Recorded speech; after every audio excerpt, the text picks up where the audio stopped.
안녕하세요. 금정문화재단의 상임이사 김홍수입니다. 오늘은 여러분과 함께 생활예술에 대해서 같이 이야기하는 시간을 갖도록 하겠습니다. 생활예술가가 누구라고 생각하십니까? 생활예술을 저는 올바로 이해하기 위해서는 우선 단어를 조금 구분해서 생각해 볼 필요가 있다고 생각합니다. 생활, 우리가 살아가는 일상을 얘기를 하는 것이죠. 식사도 하고 사람도 만나고 또 자기도 하고 의식주 이런 게 생활이죠. 예술이 뭘까? 예술은 어떤 것일까? 조금 단언하게 하긴 좀 어렵잖아요. 저는 예술가 그러면 좀 예술보다는 좀 쉽게 이해할 수 있을 것이라고 생각합니다. 예술가는 어떻게 만들어지나요? 저는 태어나면서 예술가는 타고난다고 생각하기도 합니다. 또 다른 예술가가 만들어지는 과정은 교육을 통해서 만들어진다고 생각합니다. 어려서부터 교육을 받든지 아주 집중적인 교육을 받든지 예술가들은 이렇게 교육을 받아서 예술가가 되는데 이전에는 교회에서 또 상원에서 교육을 받았지만 근래에서는 학교, 아주 전문화된 그런 교육기관을 통해서 예술가들이 교육이 되고 그렇게 배출된 예술가들은 긴 시간 동안에 예술적인 활동을 통해서 예술 작품을 남기게 됩니다.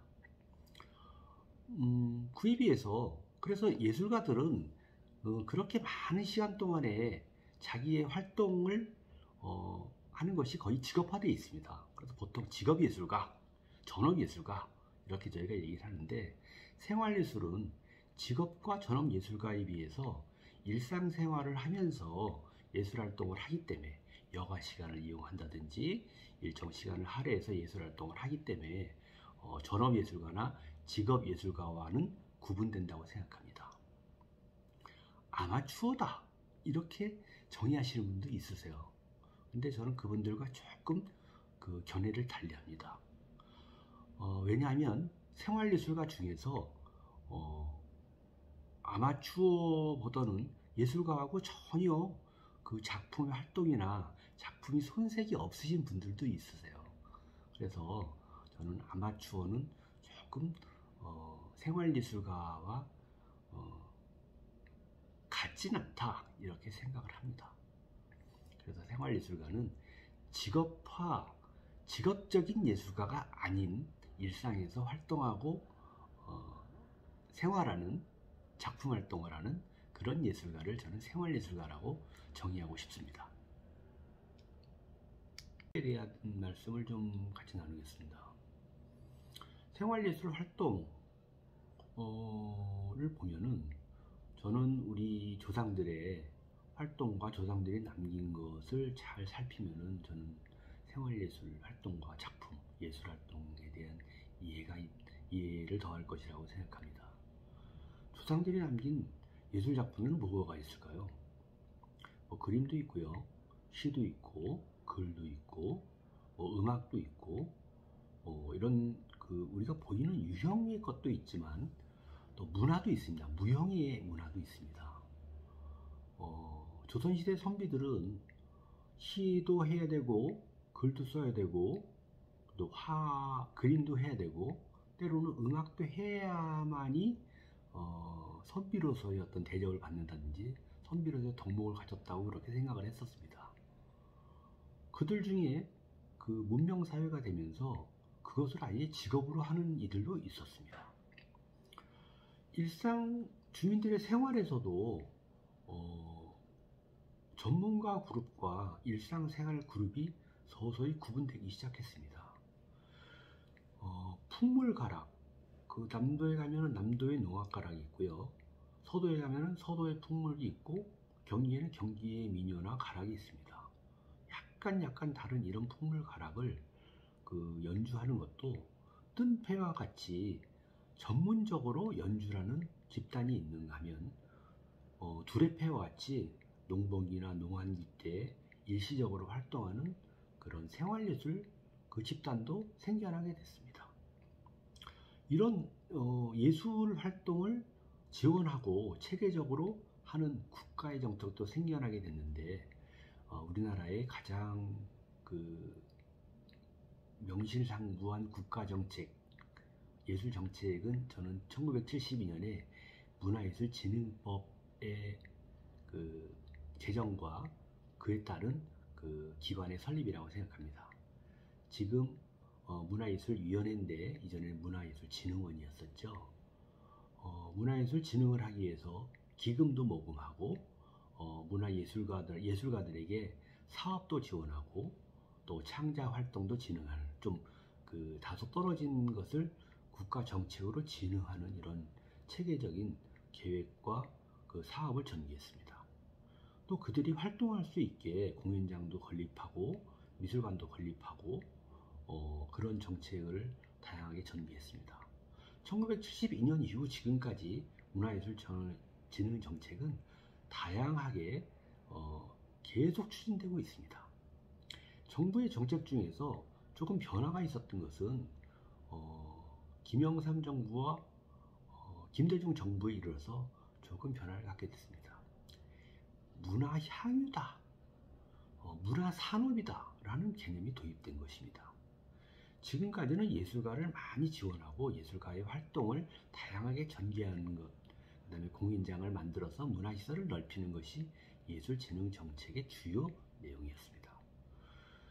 김영삼, 김대중 정부에 이르러서는 그것을 즐기는 사람도 있어야 되겠다. 좀 깊이 있게 즐기는 사람도 있어야 되겠다. 그래서 문화향유라는 말이 생겼고요. 문화예술진흥도 산업화되는 것, 국가의 경쟁력으로서 중요하게 차지한다라고 생각해서 문화산업에 대한 진흥과 계획이 수립되고 추진이 되었습니다.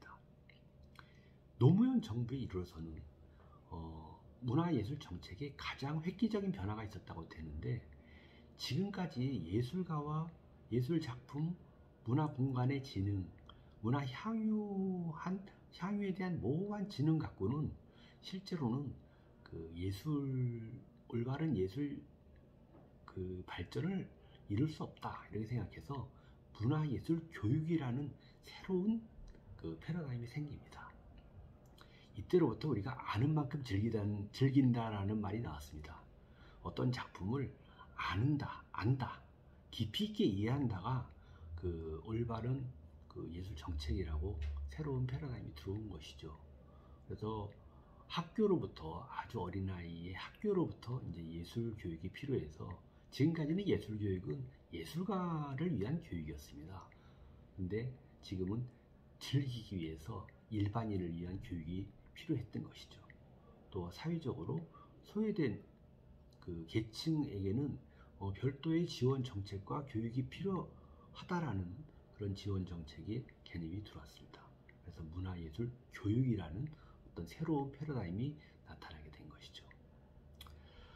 노무현 정부 이전에 1980년대에 우리나라에 그 예술 교육, 일반인을 위한 일상의 예술 교육이 들어왔는데 그런 것은 주로 언론사의 그 문화센터, 무슨 신문사 문화센터, 또 백화점에서 하는 백화점 문화센터 이런 것이 일반인을 위한 예술 교육의 프로그램이었습니다.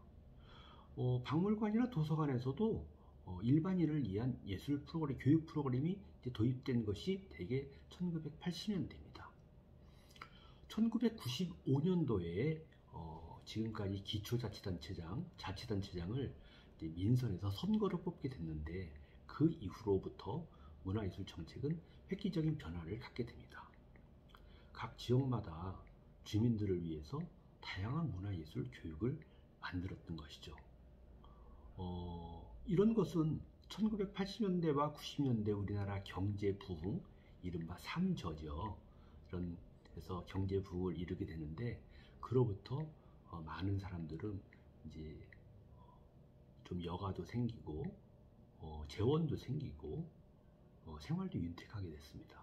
그래서 그 예술에 대한 교육도 좀 더 돈을 들이게 되고요, 시간을 들이게 되고 좀 조직화하게 되고 그렇게 돼서 예술가에 대한 전업 예술가들에 대한 교육과 함께 생활예술도 굉장히 체계적으로 발달되게 됩니다. 이명박과 박근혜 정부에 이르러서는 이른바 생활예술이라는 단어가 생기게 됩니다. 그래서 생활예술 진흥에 대한 것, 생활예술 지원에 관련된 것이 이제 국가의 정책으로, 문화 정책으로 들어오게 됩니다. 그것이 총 결사는 저는 문재인 정부가 아닌가 싶습니다. 문재인 정부에 이르러서는 국가의 중요 100대 정책 중에서 생활예술 진흥과 지원에 관련된 것이 아주 국가의 중요한 정책으로 명문화됩니다. 그래서 지금 저희가 살면서 체감하는 그런 예술 정책, 생활예술도 아주 획기적인 전환이 됐다고 생각합니다.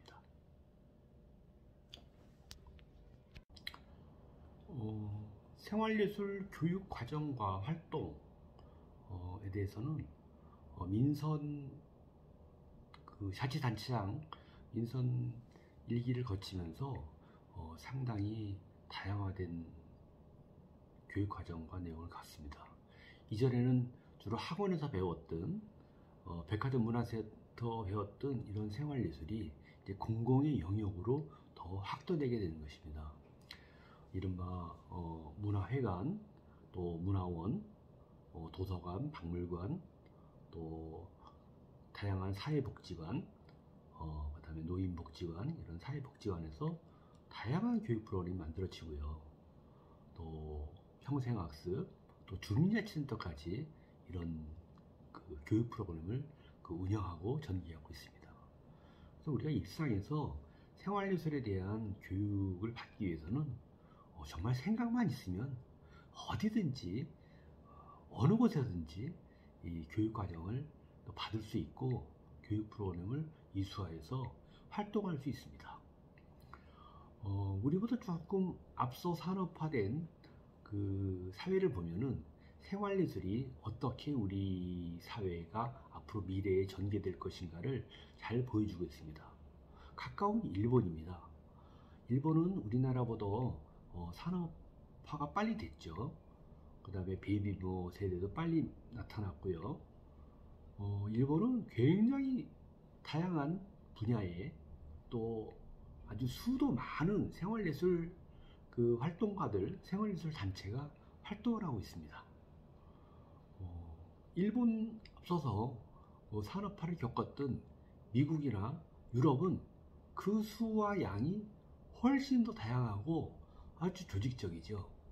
그래서 생활예술 활동에 종사하는 종사자, 서비스를 생활예술 서비스를 하는 거죠. 그 서비스를 전업으로 하는 것이 산업화되어 있습니다. 그 산업화되어 있는 것은 조금 후에 다양한 어떻게 산업화가 되어 있는지를 한번 여러분과 함께 공부해 보도록 하겠습니다. 우리나라보다 조금 이제 후발 선진화를 겪고 있는 중국도 지금 생활예술이 아주 붐을 이루고 있습니다. 굉장히 많은 합창단이 만들어지고요. 굉장히 많은 분야에서 지금 예술가와 구별되게 일상에서 예술을 공부하고 활동하는 어쩌면 우리보다 좀 더 앞서가는 바도 있습니다. 그래서 생활예술은 지금까지 그냥 단순히 학습하는 것에서 이제는 사람들이 모여서 활동하고 그 활동이 좀 조직화돼서 그룹을 이루고 서로 경쟁을 하게 되고 그 경쟁을 하는 것이 산업화되고 이것이 관광과 연결돼서 생활예술 관광 산업화되고 이런 것이 교류화돼서 생활예술 교류가 되는 이런 산업 과정을 겪게 됩니다. 생활예술 활동, 생활예술가들은 어떻게 생활하고 있을까요? 우리나라에도 생활예술을 단순히 교육받고 즐기는 것을 떠나서 그것을 인생, 여가 시간을 아주 즐기는 그런 생활예술가들이 많습니다. 세계의 생활예술가들은 어떻게 생활하고 있을까? 어떻게 활동하고 있을까를 살피게 되겠습니다. 첫 번째는 세계 관악협회의 모임 페스티벌인데요. 어스베라고 2년에 한 번씩 전 세계를 돌아다니면서 관악 페스티벌을 하는 겁니다. 연주도 하고 다 같이 경연도 하고 그리고 거기에서 관악에 관련된 정보를 얻기도 하고 그래서 이 대회를 가면은 세계의 관악계가 어떻게 돌아가고 있는지 또 이런 것이 교류가 되는지를 잘 알 수 있습니다. 우리나라에서 참여한 적이 있고요. 그 다음 자료는 우리도 여기 관악제가 벌써 오랜 시간 17년 전에 제주도에서 국제 관악제가 만들어져서 거기서 경연도 있고 그 페스티벌도 있고 거리 행진도 있고 그래서 그 축제 기간을 즐기게 되죠. 그래서 제주 국제 관악제가 세계에도 이미 널리 알려져서 많은 팀들이 참여하고 있습니다. 그 다음 자료는 독일 프라이부르크의 고텐하임이라는 작은 마을인데요. 이 고텐하임은 그 인구가 한 2,500명밖에 안 됩니다. 독일 와인의 주산지고요. 한 2,500명은 대개 와인을 만드는 사람, 와인을 또 연구하는 사람, 또 와인을 유통하는 사람, 와인에 관련된 여러 가지 산업을 실제로 종사하는 사람들이 한 마을을 이루고 있습니다. 가족 단위가 많고요. 그래서 근데 이 와이너리들이 주로 저녁에 하는 일은 다 같이 모여서 브라스 밴드로 연습하는 겁니다. 왜냐하면 와인 축제에 자기의 연주를 이렇게 뽐내서 그리고 사람들이 그 음악을 들으면서 즐겁게 와인을 아주 값싸게 먹는 거죠. 와인통을 비워야지 올해 농사된 새로운 와인을 그 통에 오크통에 넣을 수 있기 때문에 그 와인 축제에는 연일 음악과 다른 마을의 와인 밴드들이 또 와서 품앗이 연주를 해주고 또 와인에 대한 즐거운 이런 축제를 하면서 축제가 단순히 그 즐기는 축제보다는 그 지역사회의 경제활동, 지역사회의 산업활동에 아주 연관이 되어 있습니다. 그래서 이때는 굉장히 많은 관광객도 방문을 하고요. 그런 축제가 되어 있습니다. 그 다음은 그 에스토니아의 합창축제인데 에스토니아는 이전에 그 소련의 식민지였었죠. 독립운동을 여러 분야로 전개했는데 그 독립운동을 하는데 소련의 압제에 가장 어려웠던 것은 이제 국가를 부르기 어려웠다는 것이죠. 그래서 여러 사람이 많은 사람이 모여서 국가를 부르는 것은 잡아가기가 어려우니까 수만 명이 다 같이 모여서 이제 에스토니아 국가를 부르게 되는 것이죠. 그게 유래가 돼서 에스토니아의 그 국제합창제가 있는데 이건 경연이 되지 않고 다 같이 페스티벌로 몰려 있고요. 이것이 이제 저희 방송에 소개되는 자료입니다. 그 다음은 합창 올림픽입니다. 지금에 보시는 자료는 소치, 러시아의 동계올림픽이라는 소치에서 개최됐던 합창 올림픽인데요. 여기는 여러 분야의 이제 경연 방식으로 합창 올림픽이 되고 있습니다. 입장과 퇴장은 올림픽하고 똑같고요. 거기서 무슨 세계 랭킹도 발표하고요. 분야별로 이제 등수도 정해지고요. 서로 다른 분야와 경쟁을 해서 그랑프리도 정하는 아주 경연 방식으로 돼서 이런 합창제가 전 세계에 한 600개 정도 됩니다. 우리나라도 제주 그 관악제와 함께 부산에서도 국제합창제가 만들어져서 벌써 15회나 운영이 되고 있습니다. 그 다음은 이제 우리나라의 그 우크렐레 그 하는 알로아 서울 페스티벌인데 이 자료가 두 가지입니다.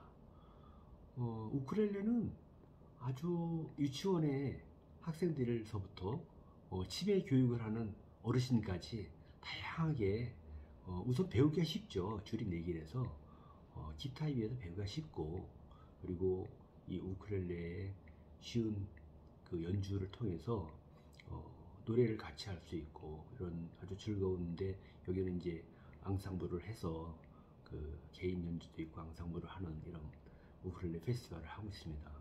춤도 추고요. 그리고 이 시기가 계절적으로 여름, 알로하 하와이가 그 계절적인 아주 따뜻한 그런 그 계절이기 때문에 이 축제는 되게 여름에 되는데, 지금도 우쿨렐레를 그냥 단순히 배워서 노래를 하는, 노래를 그 반주하는 것에 지나지 않는 분들이 있는가 하면, 이렇게 페스티벌로 모여서 이 페스티벌을 준비를 하고 또 여기에 가는 의상이나 또 여러 가지 과정을 인생의 기쁨으로 사는 그런, 우리가 생각보다는 많은 생활 예술가들이 이런 투어, 국제 투어, 국제 경연대회 이런 참가를 그 목표로 아주 인생을 깊이 있게 살고 있습니다. 여기서는 주로 음악에 관련된 내용만 전해드렸는데요.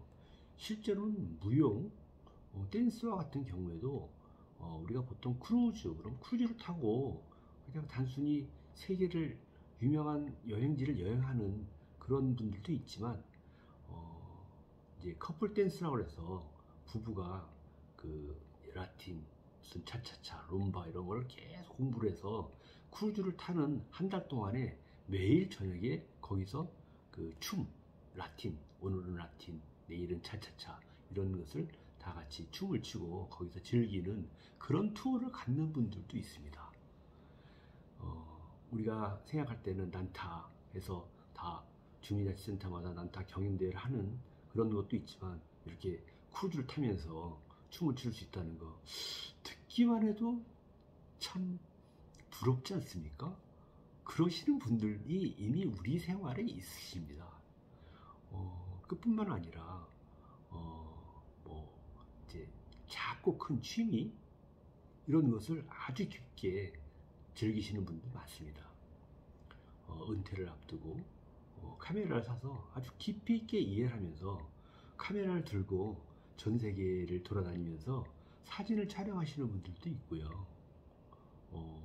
또 여러 지금까지 배웠던 그런 역사, 문화 이런 것을 또 깊이 있게 이해하기 위해서 투어를 하시는 분도 있고, 그래서 생활예술에 관련돼서는 우리가 알고 있는 그 단순한 교육에서부터 교육에 지나지 않고 그걸 산업화하고 교류하고 그것을 인생에 아주 낙으로 사는 그런 인생을 아주 폭넓게 깊게 즐겁게 사시는 분들이 많습니다.